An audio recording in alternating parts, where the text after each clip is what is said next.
Hey, I'm Darlene and you're watching a rapid fire art tutorial. In this video, I want to show you my unique method for drawing a hyper-realistic eye from complete scratch. I'll walk you through step by step and give you all the details you'll need so you can follow along. Let's begin. These are the materials I'll be using. They'll be listed in detail down below. You don't need all of them. If you only have an HB pencil and a solid eraser, that's completely fine. Don't let the lack or difference in materials discourage you. I'm using a mechanical pencil with HB lead to start. If you want to use only one pencil for the whole thing, I'd recommend a 4B, because it's very flexible regarding the range of values it can easily reach. The first step is to draw a very light circle. I like to hover my hand over the paper and make circular motions. Once I'm confident with that motion, I'll lower my hand and draw the best circle that I can. If your first attempt at drawing a circle looks like an oval, don't even bother to erase it. Just draw additional lines around your oval until it slowly forms a more circular shape. If you're finding it really hard to get past this, just trace something circular and move on to the next step. The next step is to decide on the slope or angle of the eye. It can be angled in this, or this direction, to varying degrees based on your liking. Use a straight edge to draw that line through your circle. It doesn't have to go straight through the center, but do try to keep it fairly close. The next thing we need to do is form the shape of the eye, starting first with the inner corner. For this eye, I'm going to draw a large corner on the left, right outside of the circle. You can kind of draw any unique shape you want, a triangle, a deep bowl shape, a droopy one, etc. Try to make it unique.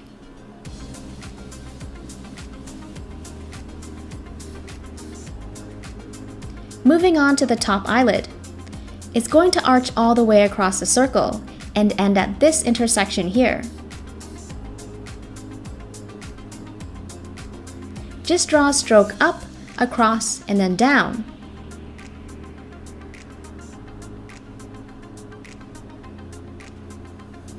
End your stroke at this point here.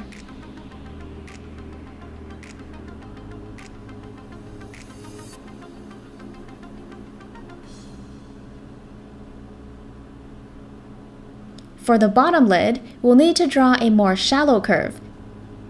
Just extend this stroke naturally to the right. Angle it down slightly, and then back up again to close the loop.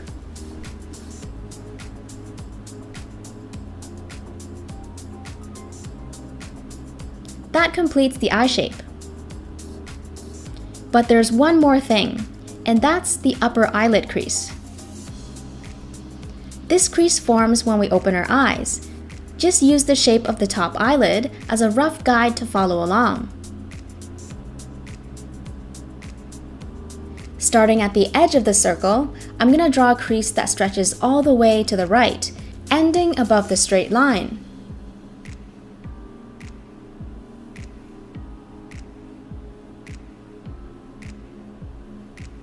So I'm going to end the crease above this line here. I'm going to wrap the tail inwards, but you can also flare it out and add wrinkles if you want. Now that we have a structure drawn out, let's erase all of the initial construction lines. So that would be the circle and the straight line going through it. I bought this electric eraser on Amazon a while ago, and I'm just trying it out for the first time. It's a lot more effective than a kneadable eraser for getting rid of construction lines quickly and cleanly.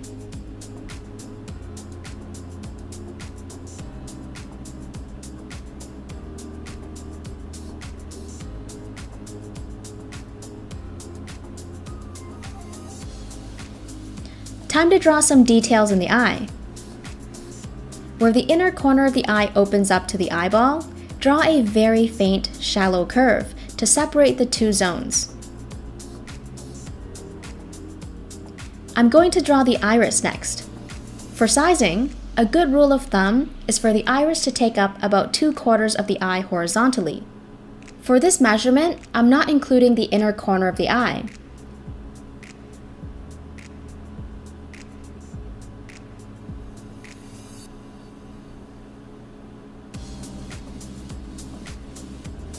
If you want a perfectly shaped iris, draw a full circle and then erase parts that fall outside of the eyeball.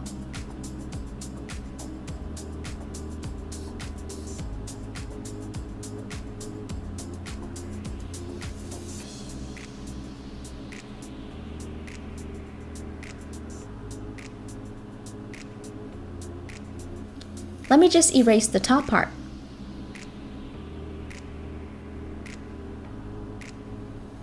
The next step is to faintly outline our main highlight.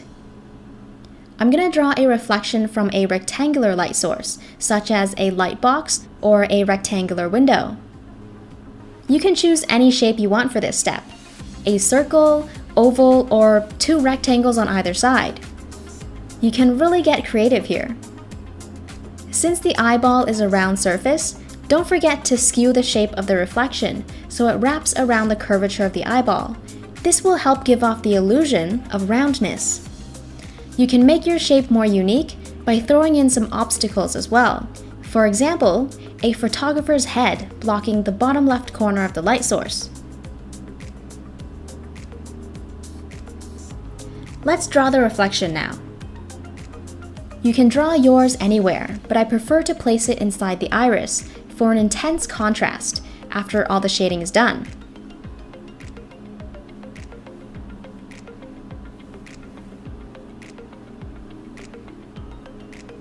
For the pupil, let's make a mark in the very center of the iris. You can find the center by drawing a cross through the iris. The intersection between the two lines is the middle. Around this dot, I'm going to draw the pupil. The size of the pupil depends on how much light is entering the eye. There are other factors as well, but let's keep this simple. The pupil regulates the amount of light entering the eye by changing its size. It will get wider in the dark and narrower when there's light. With that general bit of information, choose an appropriate size for your pupil while taking the environment of your drawing into consideration. Is your subject in a bright, dim, or dark room? I think this is a good size for mine. Before you shade the pupil, you can add a reflection inside or going through it. I'm just drawing a random wavy shape, and then I'm going to shade over it about 80%, so it's barely there, but it's still somewhat noticeable.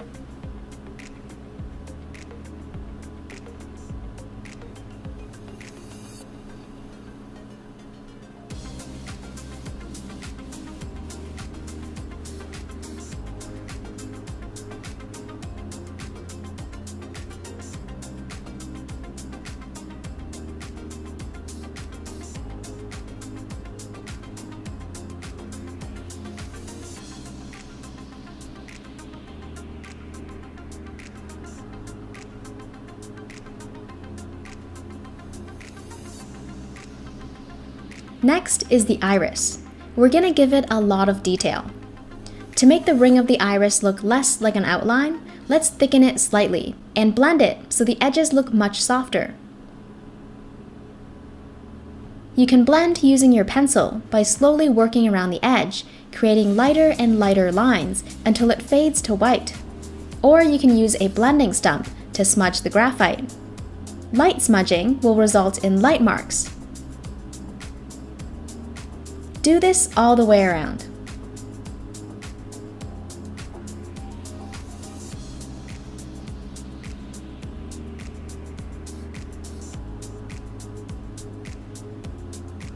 Next, we're going to shade the entire iris while keeping the highlight the lightest.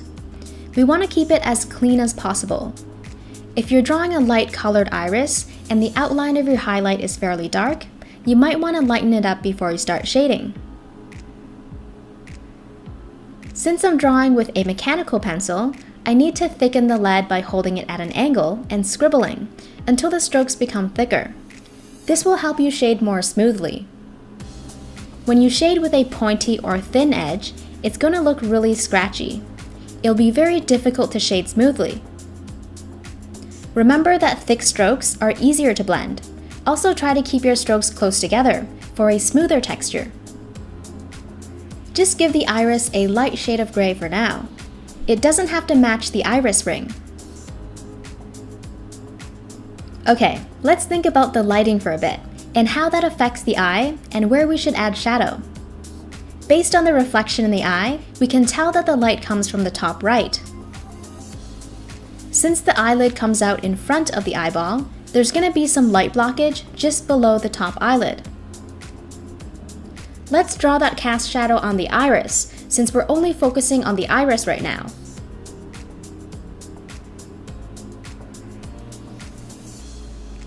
Make sure you lighten those pencil strokes as you work your way down, so that the edge of the shadow is soft.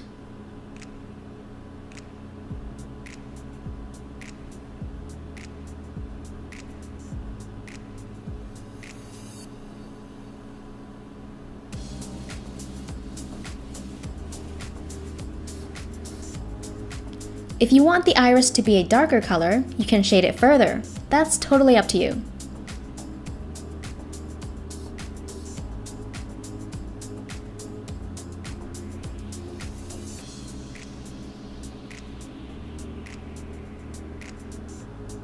Again, if your highlight outline is darker than the iris color, you can lift a few layers of graphite away using a kneadable eraser so it's less obvious.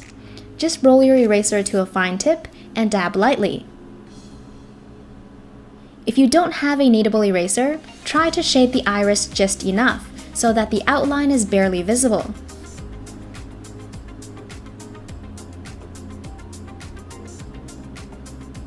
Now there's no visible outline around the highlight.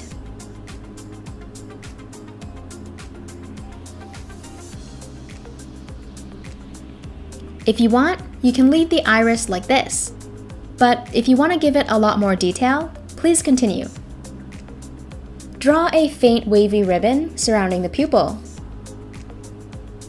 Try to give it a random shape, avoiding any obvious patterns.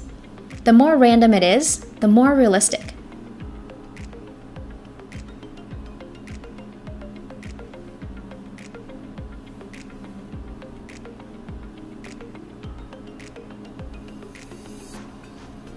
Alright, now let's add some spokes coming out from the center of the pupil.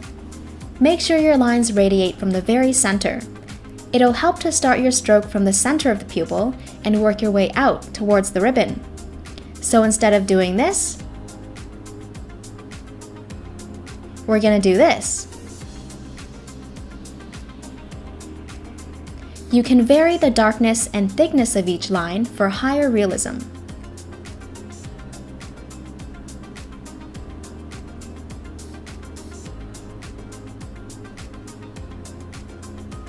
Imagine the lighter space between each of these spokes as a piece of thread.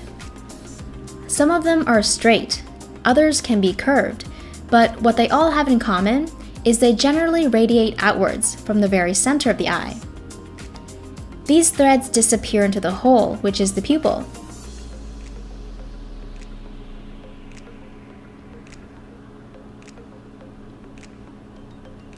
So where the spokes meet the convex areas of the ribbon, the curves that jut outwards, we're going to create some shadows that give this particular part of the iris more depth, making it appear deeper.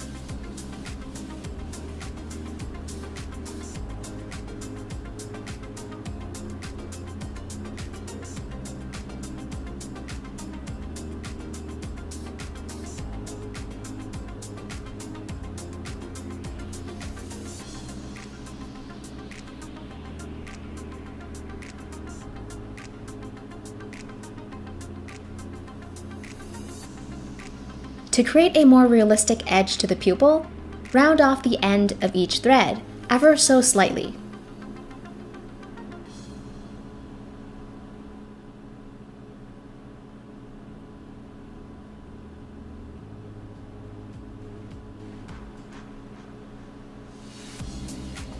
You can do this by drawing black triangles in between each thread.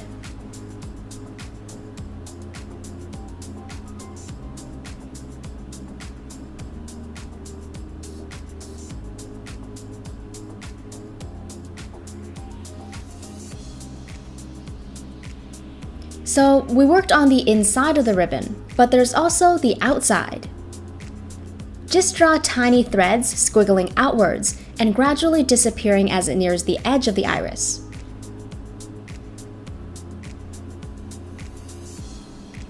While you're doing this, make sure to keep a small distance from the ribbon and give it an even amount of thickness all the way around. Try to keep everything outside of the ribbon very subtle.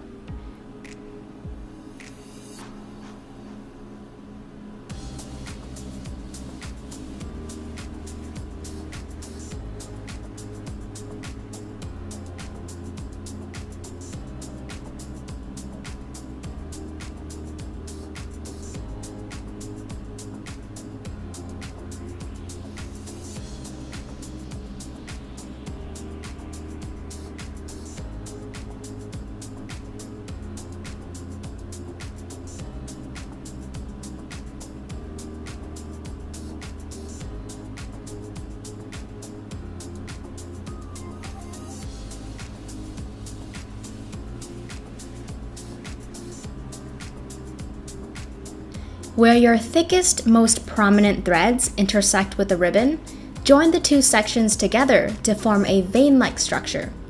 I'm doing that by rolling my eraser to a fine tip and erasing graphite along areas that separate the ribbon from the thread. Here's a clear example of what I mean.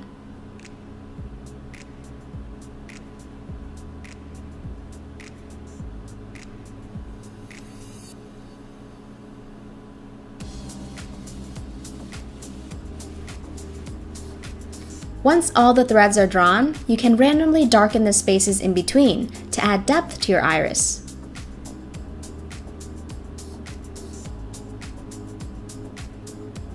The squiggly threads should fade out as they near the edge of the iris. If they don't, you can shade over their tails until they do. Start out lightly, working in layers as you go, just to make sure you're not shading too much, because erasing is always harder than working slowly.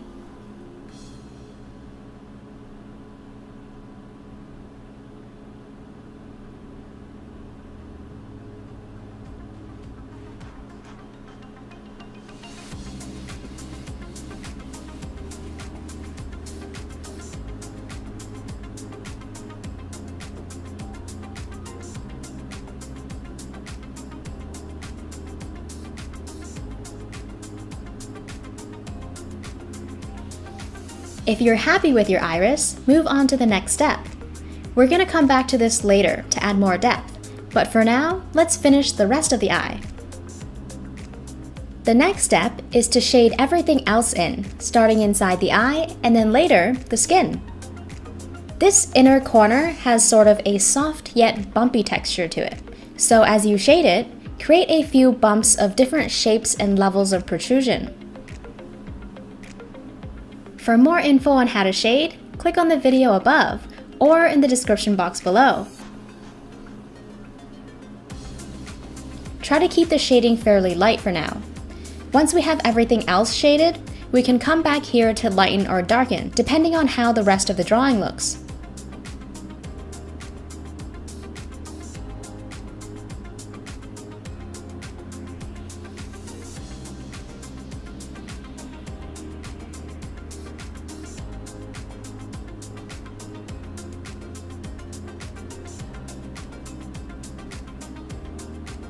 The eyeball looks very flat right now because it's a single shade of white. To make it appear round, try the contour shading technique by drawing curves that follow the contour of the round eyeball. I'm just creating shallow curved strokes along the eyeball. My strokes are darkest where the surface of the eyeball curves away from the light. So in this case, with the light shining down from the top right, the left bottom side of the eyeball will appear darkest because it's furthest from the light. Again, if you want to shade smoothly, always remember to keep your pencil strokes thick and close together.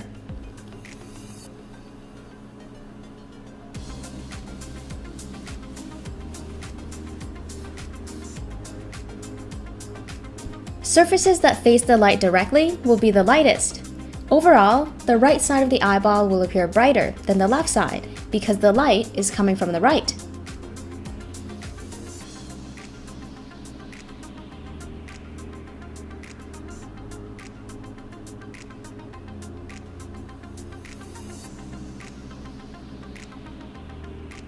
I'm also blending the edge of the iris out more.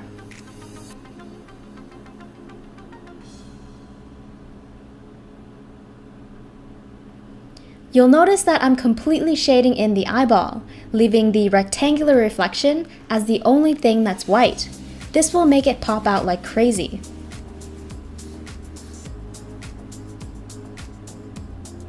Always make sure your patterns of light and shadow are consistent by referring to your light source constantly and seeing if any shadows are missing or if light needs to be added.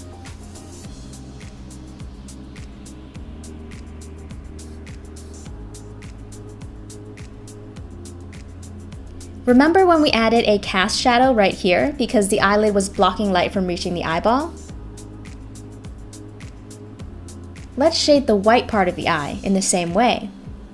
Just add a slightly darker shade of gray along the top.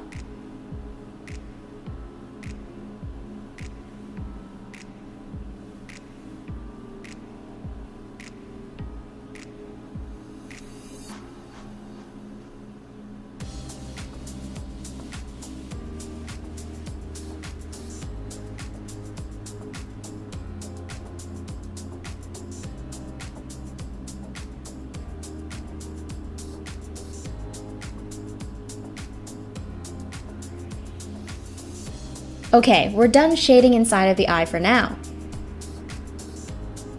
I want to draw a few details along the skin before shading it. Over here, we sometimes have small wrinkles that stretch upward towards the eyelid crease. Just using some branch-like strokes to indicate those wrinkles while keeping my strokes light. Another detail is a small ledge that runs along each eyelid.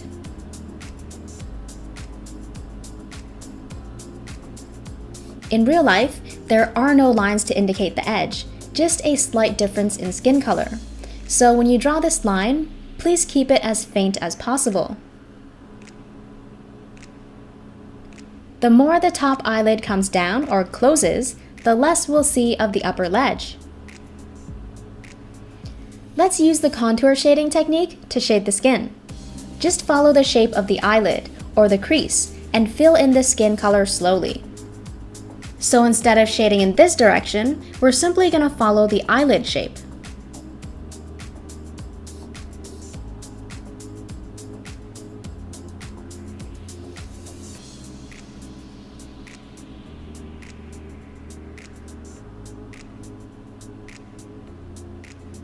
If the ledge outline starts to disappear, that's okay.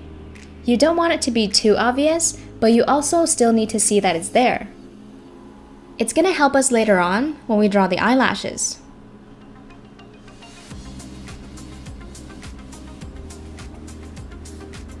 I like to work in layers. My first pass is just a flat shade of light gray. On the second pass, I'll add darker shadows along the crease. The darker the shadow is, the deeper the crease will appear.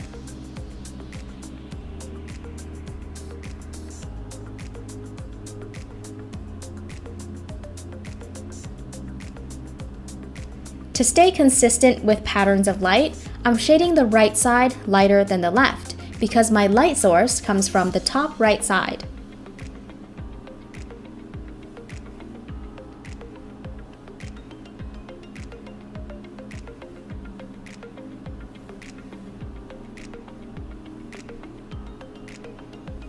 My shading is darkest near the crease and becomes gradually lighter as I work away from it.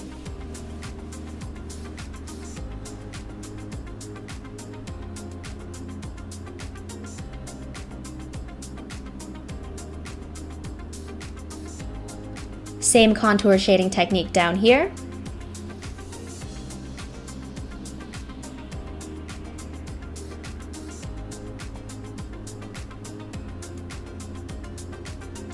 At the bottom of the eye, it's okay if your pencil strokes aren't completely smooth, because the strokes can conveniently be interpreted as wrinkles.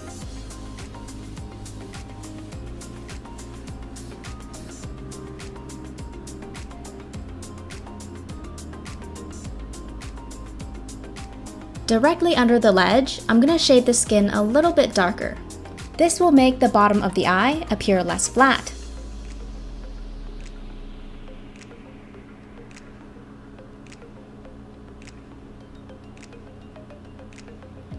As I'm doing this, I'm trying to make the ledge outline blend in with the skin.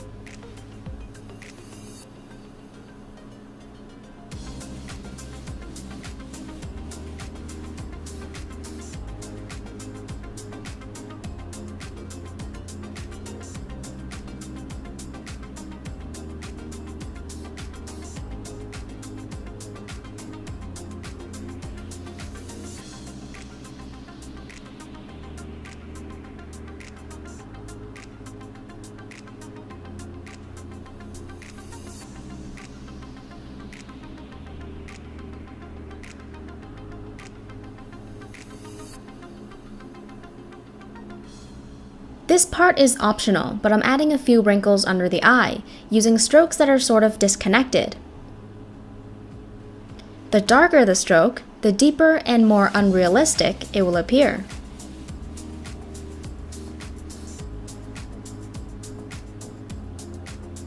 Around the wrinkles, you can use the cross-hatching technique to create a texture that resembles skin. Just draw subtle strokes that go in all sorts of directions.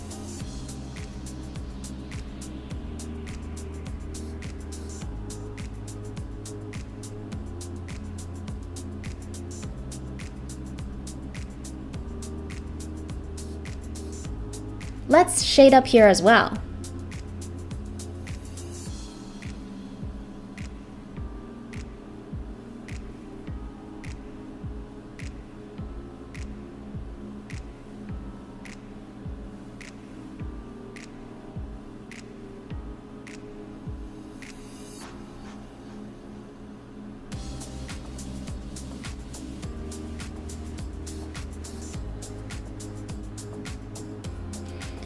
And then along the crease, I'm darkening the graphite, making it gradually lighter as I move away from the dip. This will make it look like an actual crease, instead of just a line on the drawing.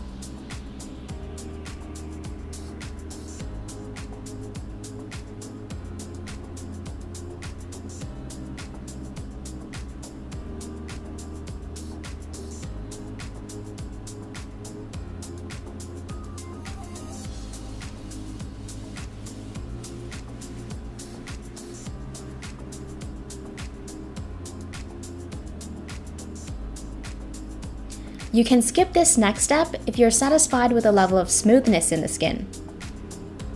It will remove a small layer of graphite, making your drawing appear a little bit lighter, so beware. I'm just using a soft piece of tissue wrapped around my finger to smudge the graphite, getting the graphite bits to fill all those tiny valleys within the paper, which should make the drawing look much smoother. I'm sort of following the direction in which I shaded, and I'm using a different area of the tissue as I move from section to section, so that I don't smear darker graphite into a lighter zone, which would create an unwanted blemish.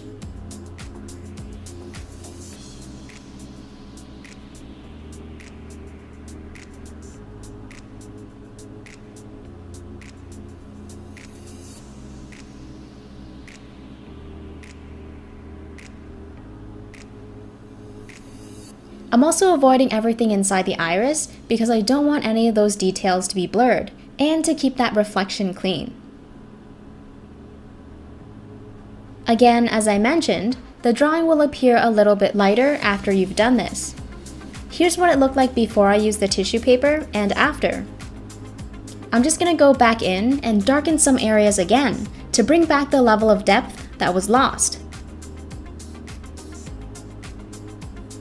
Again, I'm just shading dark areas darker because the tissue made it look lighter than I prefer. If you want to skip to the next step, navigate to the timestamp displayed on the screen.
Now the eye just doesn't look right without lashes, so let's draw those next. So the way I draw lashes is I draw 3 on each lid to start, each pointing in a different direction, like so.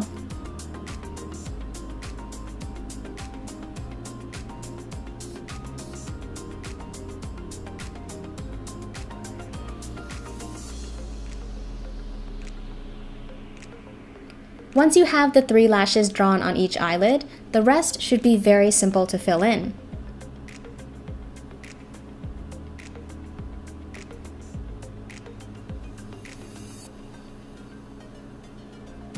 If you're having a little difficulty picturing the lash in 3D, you can think of each lash as the letter J. As you draw each one, working from the outside in, pinch the J until the space in between becomes so narrow that it turns into a straight line.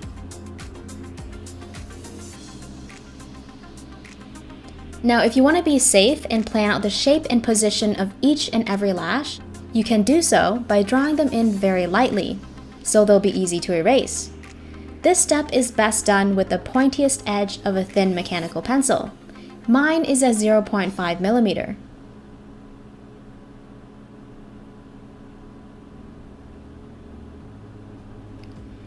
Each of these lashes are rooted near the perimeter of the eyelid's ledge. Try to keep your lashes close to that, but avoid drawing them like a row of perfectly planted crops because these hairs grow in a more random fashion. Here's a clear example of what I mean.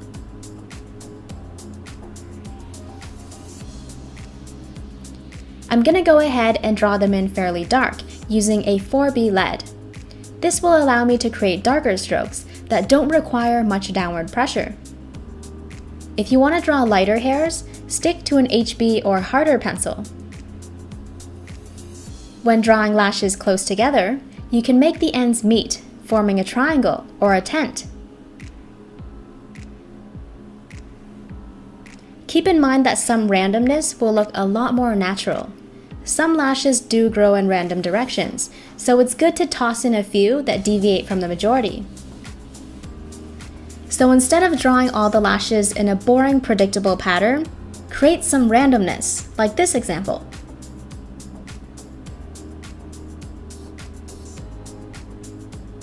Here are a few more things I want to mention.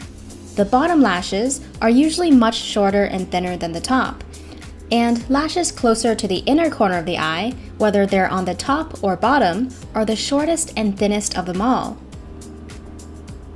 When you're drawing lashes on females, don't forget that you can give her mascara. For anyone who isn't familiar with mascara, it's a thick black liquid that you can apply to your lashes to make them appear thicker and fuller. Now I know some of you like to watch the whole process, so I'm not going to cut this part short. If you want to go to the next step, please forward the video to the time indicated on the screen.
If some lashes are too long, you can easily shorten them by rolling your kneadable eraser to a very fine tip and dabbing the graphite away little by little.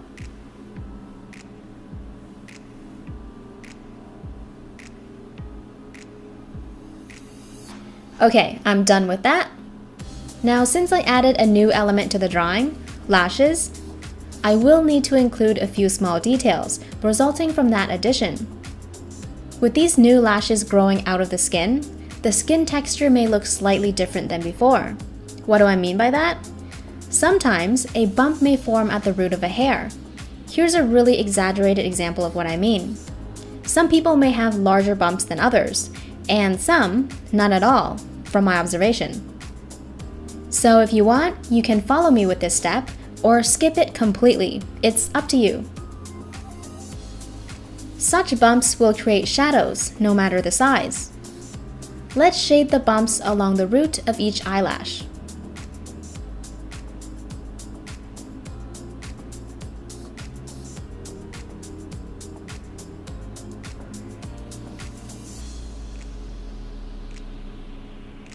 I'm doing a very light circular motion, like so.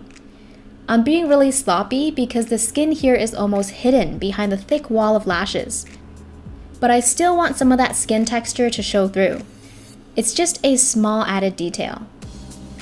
Alright, when we move on to the bottom lashes, the skin is much more visible because there are so few lashes.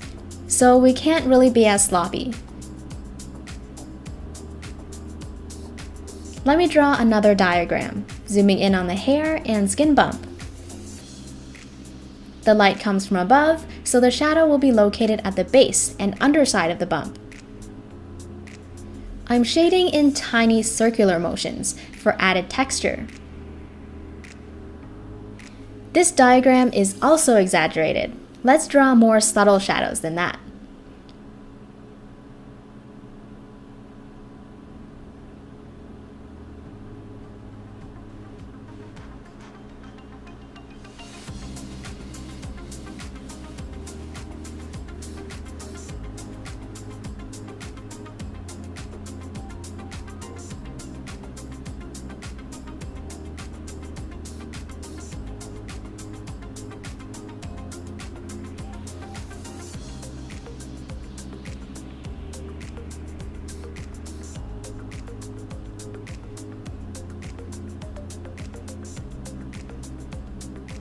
Just deepening these wrinkles by making them darker. Here's a little test for you. Do the lashes affect anything else in the drawing? If so, what is it? If you said that they block light, creating cast shadows, you're correct. Although they are very thin, they do block a small amount of light. It's most noticeable under the top lid. It adds another layer of shadow along the eyeball. Just add a very light layer of graphite.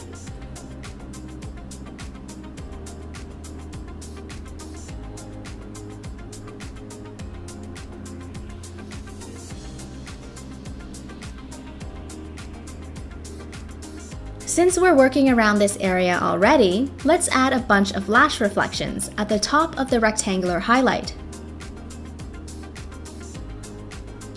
It's just a mirror reflection of what's above. I'm drawing short lines and very deep U-shapes.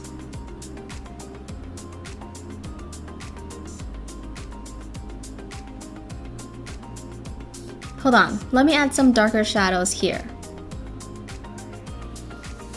These are singled out cast shadows from the eyelashes above.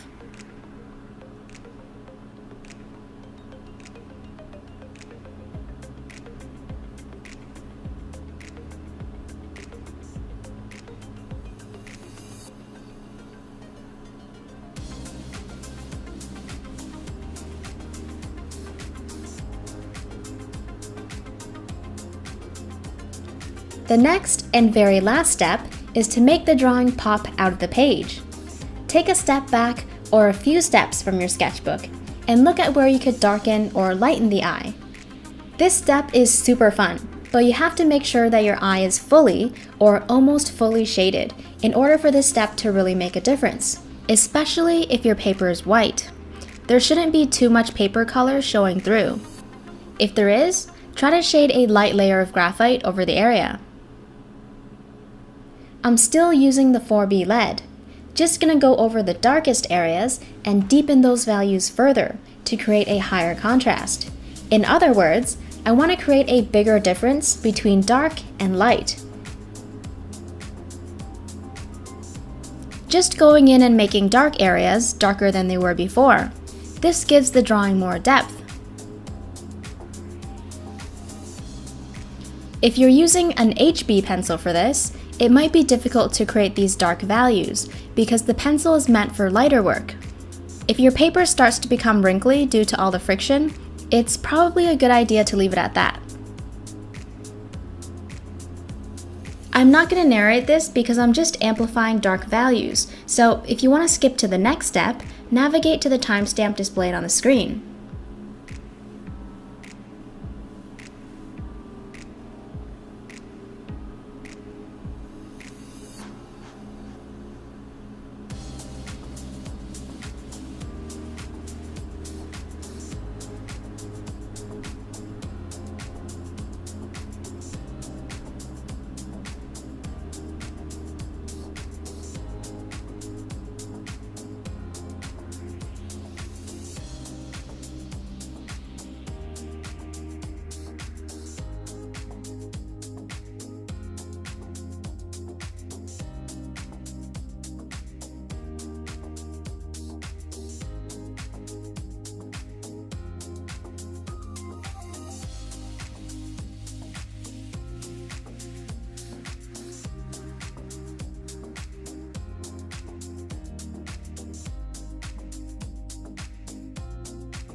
Once you're satisfied, use a white gel pen or correction fluid to add a bright white inside the eye to create that glassy look where the light is intensely reflected. Aim for areas that are especially wet. Here I'm going along the edge of where the bottom eyelid touches the eyeball. There's always an extra bit of fluid around here. Smooth, wet surfaces reflect a lot more light than dry, matte ones. This area near the tear duct is also very moist. Just add little bits of white in the lightest zones.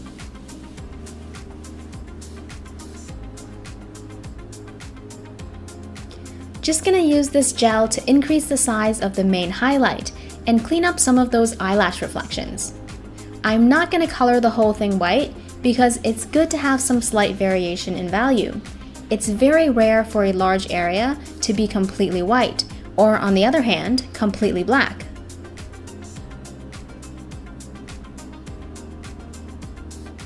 If you want to tone back some of the white gel or whiteout, you can always use your pencil to shade over it after it has dried.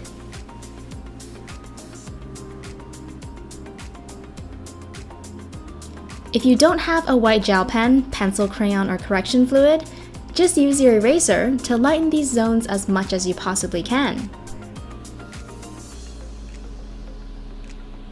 Just doing a final check. I might as well darken some of that detail in the iris, amplifying those darkest zones for a more dramatic look.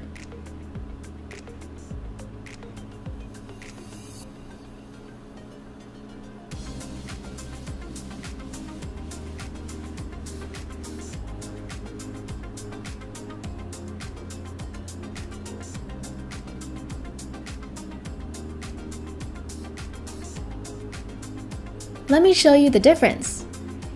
Here's the iris before and after. It looks a little deeper.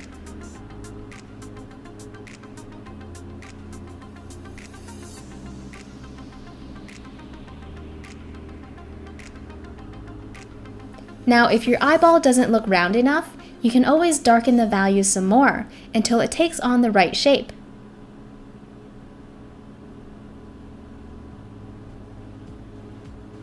Just remember to keep the value transition very gradual.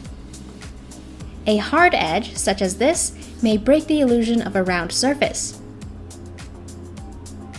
For more info on how to shade, click on the video above or in the description box below.